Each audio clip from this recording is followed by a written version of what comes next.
अस्सलाम वालेकुम। क्या आप चाहते हैं कि आप एज एन अकाउंटेंट कनाडा में जॉब करें या कनाडा के लिए अपने कंट्री में रहते हुए बैक ऑफिस में जॉब करें? तो इस वीडियो में हम डिटेल में कवर करेंगे कि आपका स्टेप बाय स्टेप प्रोसेस क्या होना चाहिए, जिसमें क्वालिफिकेशन आपकी, आपने कैसे प्रिपेयर करना है, जॉब डिस्क्रिप्शन को कैसे देखना है, सीवी, इंटरव्यू प्रोसेस, आपकी नेटवर्किंग, हर एंगल को हम डिटेल में कवर करेंगे। और आपके माइंड में ये भी पॉसिबिलिटी हो सकती है कि क्या ये पॉसिबल है जॉब लेना? तो बिल्कुल ये पॉसिबल है, बट मुश्किल होता है ये काम। बट इसको हम step by step break down करेंगे ताकि आप बिगनर लेवल जॉब्स या अगर आपके पास एक्सपीरियंस भी है तो फिर भी आप उन जॉब्स के लिए अप्लाई करें। तो स्टार्ट करते हैं सेशन।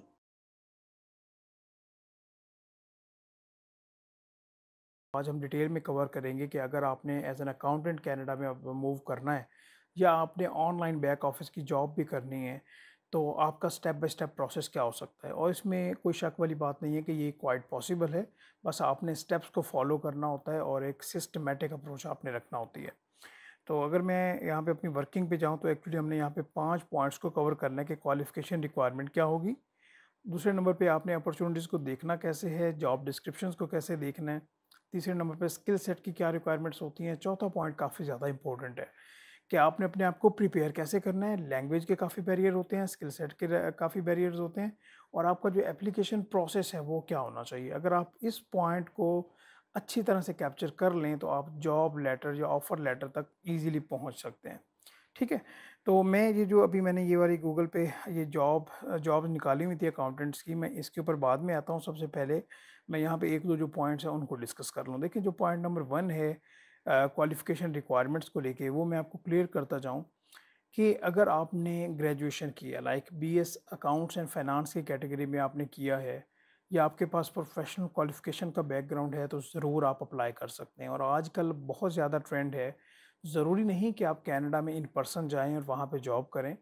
एक्चुअली काफ़ी ज़्यादा ऑर्गेनाइजेशंस ऐसी हैं जो कहती हैं कि हमारे एक्सपेंसेस काफ़ी ज़्यादा कम है, हमें इंडिया, पाकिस्तान, बांग्लादेश, श्रीलंका यहाँ से हमें रिसोर्सेज मिल जाएँ और वो ऑनलाइन हमारा काम कर दें। तो काफ़ी ज़्यादा अपॉर्चुनिटीज़ होती हैं। अगर आपके पास सीए, सीसीए, सीएमए या ग्रेजुएशन का बैकग्राउंड है तो आप इन जॉब्स के लिए जा सकते हैं। क्या बिगिनर लेवल जॉब्स के लिए जा सकते हैं या एक्सपीरियंस लेवल जॉब्स के लिए जा सकते हैं? अभी जाके देखेंगे। बट अगर आपके पास आपकी लोकल इंडस्ट्री का एक्सपीरियंस हो कम से कम 1 से 2 साल का, तो फिर आपके चांसेस काफ़ी ज़्यादा इंक्रीज़ कर जाते हैं। अदरवाइज़ आपको बिगिनर लेवल जॉब्स मिलेंगी जिनकी जो पे आउट्स होंगे वो भी कम होंगे, बट पाकिस्तान के लिहाज से वो काफ़ी ज़्यादा होंगे। क्लियर होगी बात? अभी हम पर्टिकुलरली बात करें कि भई अपॉर्चुनिटीज़ को देखना कैसे है, जॉब डिस्क्रिप्शंस को कैसे देखना है, तो इसके लिए आपके पास डिफरेंट वेबसाइट्स होती हैं, जिसके थ्रू आप देख सकते हैं। लाइक मैंने यहाँ पे इंडीड.कॉम निकाला है और यहाँ पे मैं आपको 1-2 एग्ज़ाम्पल्स दूँगा और ये जो पॉइंट्स मैंने मेंशन किए हुए थे ना, ये हमारे इसी में पॉइंट्स क्लियर क कवर होते जाएँगे और मैं ज़्यादा टाइम अपना लगा रहा हूँगा प्रिपरेशन एंड एप्लीकेशन प्रोसेस पे कि वो आपका प्रोसेस क्या होना चाहिए। उसमें सीवीज़ भी आ जाएँगी, उसमें एप्लीकेशन का तरीकाकार भी आ जाएगा, फ़ॉलो-अप भी आ जाएगा, इंटरव्यू की प्रिपरेशन भी आ जाएगी, जो कि बहुत ज़्यादा इम्पोर्टेंट है। ठीक है? लेट्स से आपने ये देखा, आपने सर्च किया कि डिविजनल अकाउंटेंट रिक्वायर्ड है और ये कंपनी है, ये टोल्को इंडस्ट्रीज़। ठीक है? सबसे पहले आपने क्या देखना है? चलें ठीक है जी, आपने ये देख लिया कि इसकी ये फुल टाइम है और इसकी जो पे है ईयर में 64,500 से लेके कोई $86,000, जो कि आप लोकल करेंसी में कन्वर्ट करेंगे तो आपको अंदाज़ा हो जाएगा कि ये कितनी अमाउंट पर मंथ बनती है। तो इसके बाद आप नीचे आएँगे और आप ये देखेंगे कि ऐसे नहीं कि डायरेक्ट यहाँ पे अप्लाई कर देना, अभी वहाँ पे हम बाद में मूव करेंगे। यहाँ पे उन्होंने लोकेशन दी हुई है, ठीक है? और यहाँ पे ये बताया हुआ है कि एक्चुअली आपकी यहाँ पे जो ड्यूटीज़ होंगी वो आप यहाँ पे करेंगे क्या, ठीक है? तो यहाँ पे ये मेंशन्ड है कि जो है ना, सबसे पहले तो आप ये देखें कि आपका जो क्वालिफ़िकेशन का क्राइटेरिया वो क्या होगा। देखिए, इसमें वो कह रहे हैं कि post secondary education in finance, accounts, commerce अगर आपने इसमें किया है, लाइक आपके पास यूनिवर्सिटी की डिग्री है, तो आप इस प्रोग्राम के लिए एलिजिबल हैं। दूसरा, कंप्लीशन ऑफ और working together with CPA designation, इसको मैं एक्सप्लेन करना चाहूँगा। जिस तरह से पाकिस्तान में सीए है या इंडिया में सीए है, इसी तरह से जो ऑस्ट्रेलिया या कनाडा है, इनका अपना सीपीए प्रोग्राम होता है। तो जिनके पास प्रोफेशनल क्वालिफिकेशन होती है, सीए, सीसीए, सीएमए उन्होंने किया हो या ग्रेजुएशन की हो, उनको ज़्यादा चाहिए, बेहतर चाहिए कि वो सीपीए में अपना एडमिशन ले लें और सीपीए की क्वालिफिकेशन अटेन करना शुरू करें अगर वो कनाडा में मूव करना चाहते हैं। जब आप उनकी लोकल क्वालिफ़िकेशन को अटेन कर लेते हैं, तो फिर आपके पास काफ़ी ज़्यादा चांसेस होते हैं, ना सिर्फ़ उस कंट्री में बल्कि बाकी कंट्रीज़ में भी जॉब्स लेने के लिए। क्लियर हो गई बात? तो यहाँ पे जिसके पास सीपीए डेज़िग्नेशन है या वो उसके ऊपर काम कर रहा है, तो फिर वो उस अप्लाई कर सकता है उसके लिए। अच्छा, इसमें क्या कहते हैं जी, वही बात कि accounting function, financial reporting, statistical जो आपकी वो रिपोर्टिंग है, इसके ऊपर आपकी ग्रिप होनी चाहिए। Experience providing accounting with in manufacturing environment, like यहाँ पे ये कहा जा रहा है कि अगर आपका मैन्युफैक्चरिंग सेटअप का प्रीवियसली एक्सपीरियंस है, तो फिर आपको प्रेफरेंस दी जाएगी। अकाउंटेंट स्टैंडर्ड्स का आपको पता होना चाहिए।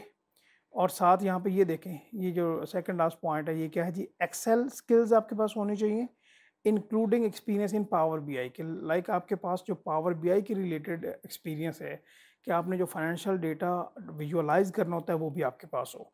तो यहाँ पे स्किल सेट भी इन्होंने बता दिया। अच्छा, ये लिखा हुआ है जी, जेडी एडवर्ड्स जो है एक्सपीरियंस, ये भी आपको अच्छा समझा जाएगा।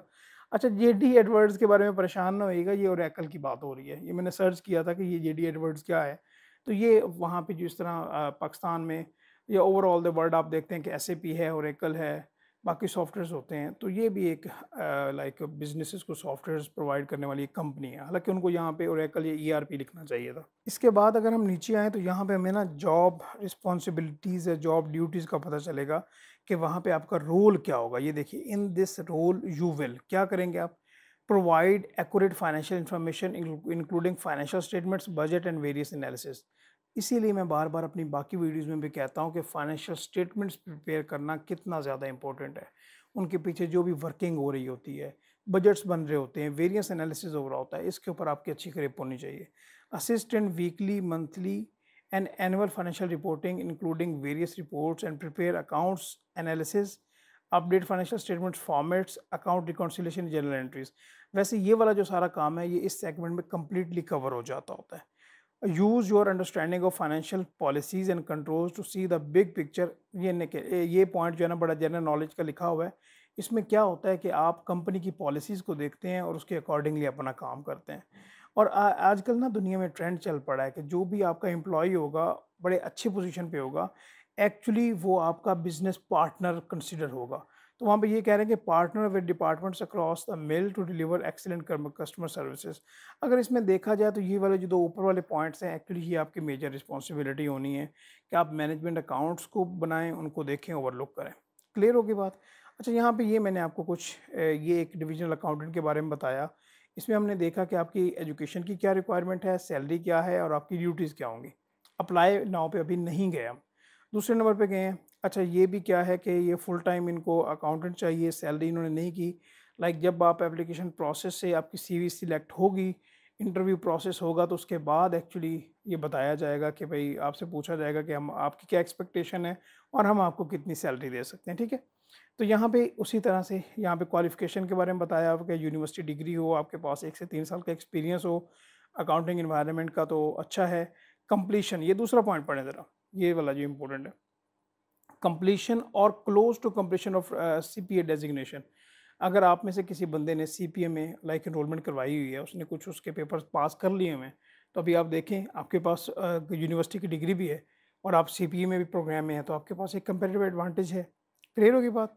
फर्दर हम आगे बढ़ते हैं और देखें कि जो इसकी लाइक ये क्या ऑफ़र करते हैं, एक्चुअली ये अपनी ऑर्गेनाइजेशन के बारे में बता रहे हैं। और जो जॉब डिस्क्रिप्शन है, वो यहाँ पे ये मेंशन्ड है। ठीक है? कि यहाँ पे आप प्रिपेयर करेंगे month end working papers, associated monthly reporting and other projects as designed. You will complete day to day accounts payable and receivable duties. You will work collaboratively with the team to ensure all the deadlines are met and all the tasks are cross trained। मतलब ये है कि इसमें आप full time एक managerial position पे नहीं होंगे, बल्कि आप एक सेगमेंट को देख रहे होंगे जिसमें अकाउंट्स पेएबल, अकाउंट्स रिसीवेबल और डे टू डे जो एक्टिविटीज़ हैं वो हो जाएंगी। ठीक है? क्लियर हो के बाद इसमें आपकी एजिंग रिपोर्ट्स भी आ जाएंगी। कस्टमर्स के मैं अगर आपको एग्जांपल देना चाहूँ कि कस्टमर है, अच्छा, उसकी एजिंग रिपोर्ट बनाना कि कितना टाइम हो गया, ऐसे कस्टमर्स जिनसे 15 दिन में पैसे आने थे नहीं आए, 30 दिन में आने थे नहीं आए, 2 महीने हो गया, 3 महीने हो गए, फिर उनको फॉलो अप करना, उनका प्रॉपर लाइक रिपोर्टिंग करना, तो ये इसमें इस नेचर का काम होगा। सही होगी बात? इसी तरह ये मैंने तीसरी एक निकाली है, तो इसमें पर आवर का बेस है। ये पॉसिबिलिटी है कि आपको ऑनलाइन यहाँ पे बताया जाए, ये जो एजुकेशन है यहाँ पे क्या बैचलर डिग्री मांगी जा रही है, यहाँ पे आपको ये टास्क बताए जा रहे हैं उसी तरह से। और ये कंप्यूटर एंड टेक्नोलॉजी स्किल्स क्या है कि आपके पास ऑफिस हो, एक्सेल के आपके पास अच्छी वर्किंग हो, सेज अकाउंटिंग सॉफ्टवेयर आपको आता हो। मैं आपको ये बताऊंगा, कुछ आपके साथ फ्री रिसोर्सेज भी शेयर करूंगा कि आपने कहाँ से इनके ऊपर वर्किंग करना है। अभी तक आपको ये यहाँ तक क्लियर है, कोई मसला तो नहीं आया? लेकिन जब भी आप एक अकाउंटेंट लेवल जॉब के लिए अप्लाई कर रहे होते हैं तो आपका जो स्किल सेट है वो काफ़ी टॉप नॉच होना चाहिए। क्या मतलब कि उसमें आपको एक्सेल पे वर्किंग आनी चाहिए। ये देखें, ये आप हमारे चैनल पे देखेंगे तो आपको अकाउंटिंग एंड ऑडिटिंग के एक्सेल में ट्यूटोरियल्स मिल जाएंगे। आपने सेज की रिक्वायरमेंट देखी थी, यहाँ पे ये देखें सेज का कंप्लीट सॉफ्टवेयर की फ्री ट्रेनिंग अवेलेबल है, राइट।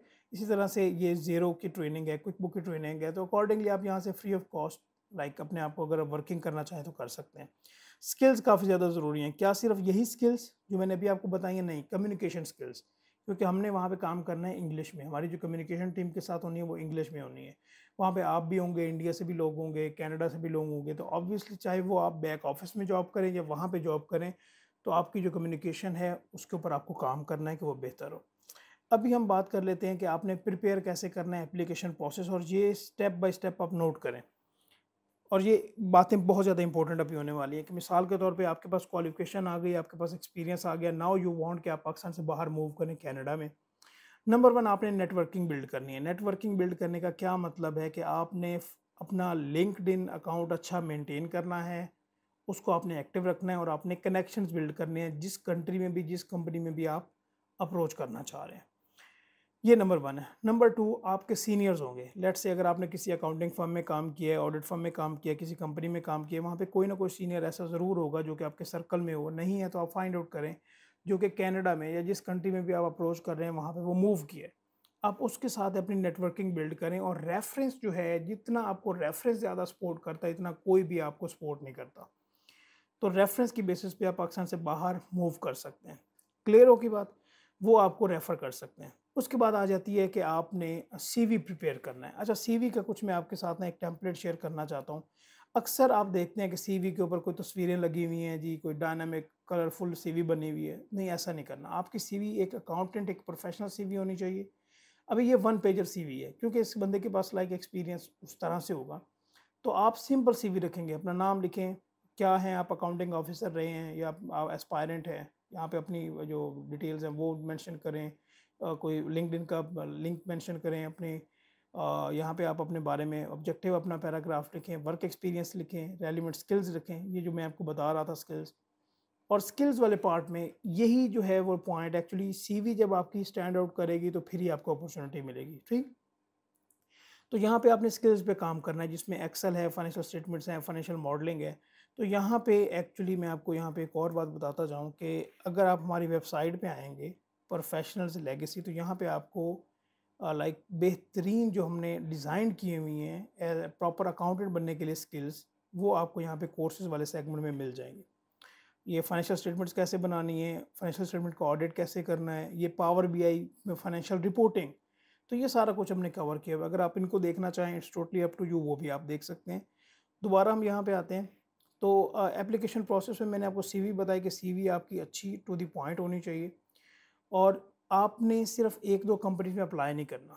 आपने डेली बेसिस पे लिंक्डइन के थ्रू, इंडीड.com के थ्रू, बाकी वेबसाइट्स हैं जो कि आपने सर्च करनी है कि कनाडा में ऐसी कौन सी वेबसाइट्स हैं, उनके थ्रू आपने कोई डेली बेसिस पे 25 से 30 कंपनीज में अप्लाई करना है। और ये मैं आपको बता दूं कि ये आपको रिस्पांस कोई 5-7% आएगा कि आपकी सीवी स्टैंड आउट की है तो उन्होंने आपको कॉल किया कि चलें जी ठीक है आपसे इंटरव्यू करते हैं, चाहे ऑनलाइन है या वट जैसे भी है। तो इस तरह से आप जब बहुत ज़्यादा ऑर्गेनाइजेशन में अप्लाई करेंगे तो फिर आपके चांसेस बढ़ेंगे और आपको अपॉर्चुनिटी मिलेगी। मेक श्योर आप नेटवर्किंग ज़्यादा बेहतर करें। एक तो ये तरीकाकार है। दूसरा तरीकाकार आपके पास ये होता है कि आप एज अ स्टूडेंट, ठीक है, मूव करें। लाइक आपके पास ग्रेजुएशन की डिग्री है, आप मास्टर्स में अप्लाई कर दें कनाडा की यूनिवर्सिटी के लिए। आप जितनी देर में मास्टर्स कर रहे हैं मास्टर करें, और उतनी साथ साथ आप किसी कंपनी में इंटर्नशिप स्टार्ट करें या वहाँ पे साइड हसल के तौर पे आप उसी कैटेगरी में रहते हुए जॉब स्टार्ट करें, और उसके बाद आप जॉब के लिए वहीं पे अप्लाई करके वहीं पे आप रिटेन हो सकते हैं। तो ये एक स्टेप बाय स्टेप प्रोसेस हो सकता है कि कैसे आपने कनाडा में जॉब को सिक्योर करना है। तो ख़्याल रखिएगा, इंशाल्लाह हम नेक्स्ट वीडियो में बात करते रहेंगे। अल्लाह हाफ़िज़।